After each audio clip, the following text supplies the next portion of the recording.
जय गुरु जी संगत जी।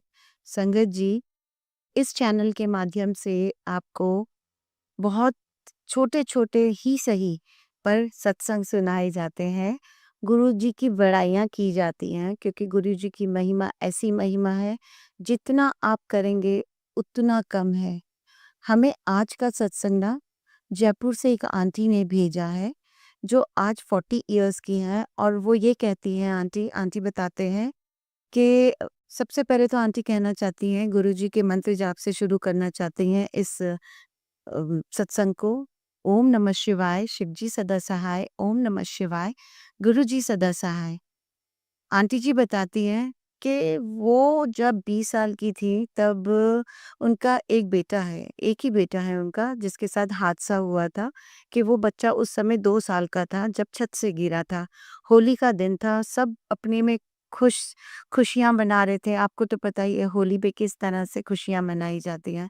वो बच्चा जो उस समय सिर्फ 2 साल का था, छत पर चला गया था और छत पर जो दीवारें होती हैं, हमारी डोलियाँ होती हैं, उस पर उचक कर बैठने की कोशिश कर रहा था और वो इतना छोटा था कि उसने जैसे जंप मारी उस डोली पे बैठने के लिए, उस वॉल पे बैठने के लिए, तो वो बच्चा वॉल पे तो नहीं बैठ पाया, पर हाँ, सीढ़ी वॉल से उछल कर सीढ़ियों की तरफ गिर गया और सीढ़ियों पे इस तरह से गिरा कि उस जब वो उछला, तो उसका दीवार पहले जो सीढ़ियों की दीवार थी उससे लगा, फिर बड़ी सीढ़ी से लगा, फिर 17-18 सीढ़ियों से वो बच्चा गिरता हुआ नीचे आया और वो 2 साल के बच्चे के लिए एक मेजर, जिसे कहते हैं ना, मेजर एक्सीडेंट था और आंटी जी उस समय घर पर नहीं थे। आंटी जी जब घर लौट कर आए, तो देखा उन्होंने कि उनके घर पर काफ़ी भीड़ लग रही है, पर भीड़ लग रही है तो आंटी जी घबरा गए। आंटी जी को लगा कि शायद उनके फादर को कुछ हो गया है, पर जब वो अंदर गई तो उनका बेटा अ, किसी की गोद में, मतलब उनके पड़ोसियों की गोद में, आंटी जी को अच्छे से आज भी याद नहीं है क्योंकि ये घटना, आज उनका बेटा 23-24 साल का हो गया है। तो ये घटना जो है वो 22 साल पुरानी है। आंटी जी को ठीक से तो याद नहीं है, पर वो बताती हैं कि जो बच्चा मेरा था वो एकदम से मतलब अनकॉन्शियस पड़ा था और बस छोटी-छोटी सी उसकी आँखें खुली हुई थी और वो मम्मी, मम्मी, मम्मी कर रहा था। आंटी जी बताना चाह रही हैं इस सत्संग के माध्यम से कि उस समय वो भी ज़्यादा, मतलब बड़ी तो थी नहीं, इसलिए पूजा पाठ में भी ज़्यादा उनका मन नहीं था क्योंकि उस उम्र के अंदर लोग भगवान पे इतना विश्वास नहीं करते। तो आंटी जी ने देखा कि लोगों ने बताया उनको, कि आंटी जी ने पूछा मेरे बच्चे को क्या हो गया, तो आंटी जी ने, लोगों ने बताया कि छत से गिर गया और उन्होंने बताया कि किस तरह से गिर गया। आंटी जी जो जयपुर का माना हुआ हॉस्पिटल है, शायद बहुत लोगों ने उसका नाम भी सुना होगा, SMS hospital, Sawai Mansingh hospital, जो वहाँ का बहुत बड़ा हॉस्पिटल है, गवर्नमेंट हॉस्पिटल, वहाँ लेकर गई, पर वहाँ पर ना डॉक्टर ने उसका एमआरआई लिखा।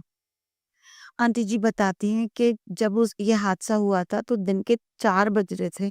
6 बजे तक वो हॉस्पिटल जैसे-तैसे करके पहुँची थी और पूरे रास्ते अपने बच्चे को ये कहती जा रही थी कि आँखें खोलो, क्योंकि बच्चे ने ना खून की उल्टियाँ भी कर दी थी।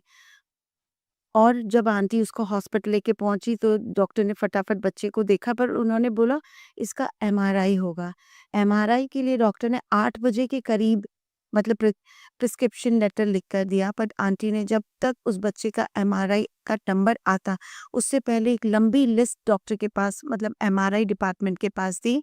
बहुत लंबी लिस्ट, क्योंकि उस समय ना बहुत ज़्यादा पेशेंट्स आ रहे थे और ऐसे-ऐसे पेशेंट्स आ रहे थे कि आंटी बताती हैं कि जब मेरी उम्र इतनी छोटी थी, मैंने ऐसे-ऐसे लोगों को एक्सीडेंट के रूप में देखा है, किसी का सर फटा हुआ था, क्योंकि आपको पता है होली के समय को लोग किस तरह से, क्या कहते हैं, अपनी होली बनाते हैं, कुछ शराब पी के बनाते हैं, कुछ कैसे बनाते हैं, तो बहुत गंदे से गंदे एक्सीडेंट उस दिन आंटी ने देखे। आंटी के साथ उनका एक पड़ोसी भी था क्योंकि आंटी के हस्बैंड ने उस समय आंटी को छोड़ दिया था। Aunty was alone at that time. उस समय आंटी के पास सिर्फ़ एक जीने का सहारा उनका एक बच्चा ही था। आंटी के बेटे का नंबर सुबह 5 बजे आया। सुबह, मतलब रात के 9 बजे से वो बैठी थी एमआरआई डिपार्टमेंट के बाहर अपने बेटे को लेकर, और उनका नंबर आया सुबह 4 से 5 बजे के बीच। और बच्चा इतना छोटा था कि जब वो एमआरआई मशीन के अंदर जा रहा था तो आंटी की हिम्मत नहीं थी कि आंटी उस बच्चे को एमआरआई मशीन में जाते हुए देख सके। तो आंटी ने अपने पड़ोसी आंटी अंकल को कहा कि आंटी अंकल आप प्लीज़ इसके साथ चले जाइएगा, मैं देख नहीं पाऊँगी। पर अंदर जब बच्चा गया तो वो मम्मी, मम्मी, मम्मी, मम्मी चिल्ला रहा था। तो वो जो अंकल आंटी उनके साथ उनकी हेल्प के लिए, जो गुरुजी ने उनकी हेल्प के लिए उनके साथ कंधे से कंधा मिलाकर खड़ा किया था, उन आंटी अंकल ने कहा कि नहीं, आपको ही बुला रहा है बच्चा, आपको भी साथ आना पड़ेगा, आप अकेले नहीं हो, हम भी आपके साथ हैं।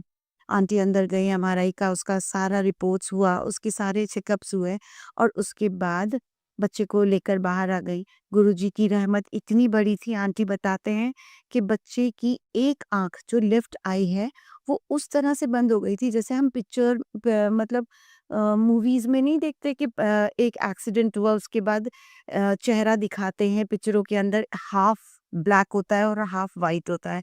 उस तरह का बच्चे का कॉम्प्लेक्शन हो गया था, जो लेफ्ट हैंड साइड वाला जो पार्ट था ना वो बच्चे का काला पड़ गया था और लेफ्ट आई उसकी बिल्कुल बंद हो गई थी।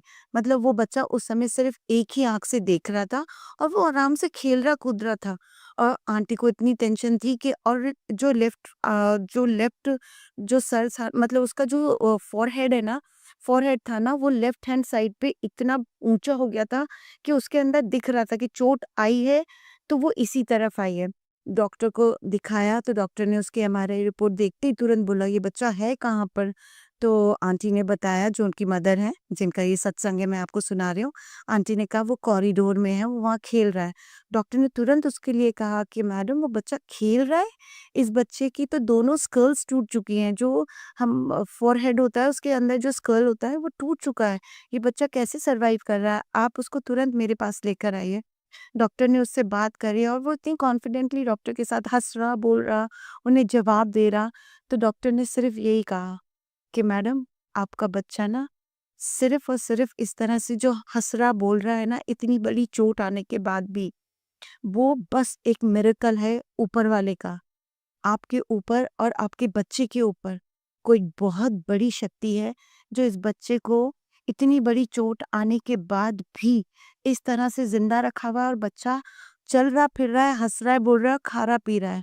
फिर डॉक्टर ने उसकी रिपोर्ट्स देखने के बाद कहा, मैडम हम इसका ऑपरेशन तो नहीं कर सकते बिकॉज बच्चा बहुत छोटा है और अगर ऑपरेशन करेंगे भी तो इसके बहुत साइड इफ़ेक्ट हो जाएँगे। हो सकता है कि इसको आगे जाके फिट्स आने लगे या इसको पागलपन के दौरे आने पड़े, क्योंकि वो डोज़ेज़ जो मेडिसिन हम इसको देंगे, वो ये मतलब वो ये हज़म नहीं कर पाएगा। तो आंटी जी ने पूछा कि आगे क्या करना है?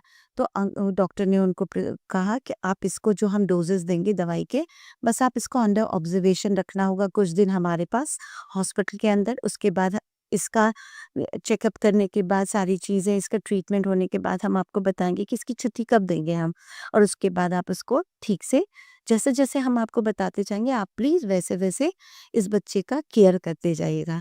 आंटी ने बहुत अच्छे से, डॉक्टर ने जैसे-जैसे बताया वो करती गई।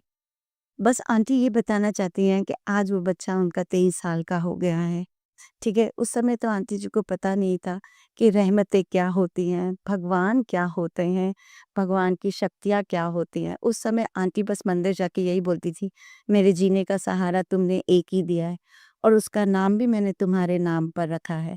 आंटी बस उस बच्चे का नाम डिस्क्लोज़ नहीं करना चाहती हैं, पर आंटी ने यही कहा, हर रोज़ वो शिव मंदिर जाके यही कहती थी, सब कुछ तो तुमने मुझसे छीन लिया है, मेरे पेरेंट्स छीन लिए हैं, सब छीन लिया। अब ये एक बच्चा है जिसके लिए मैं ज़िंदा हूँ और बच्चा मेरे लिए ज़िंदा है। आंटी बताती हैं कि आज वो उस बात को जब रिकॉल करती हैं, तो उन्हें लगता है कि हाँ, भगवान है। गुरुजी ने उनको कब से सँभाला हुआ था।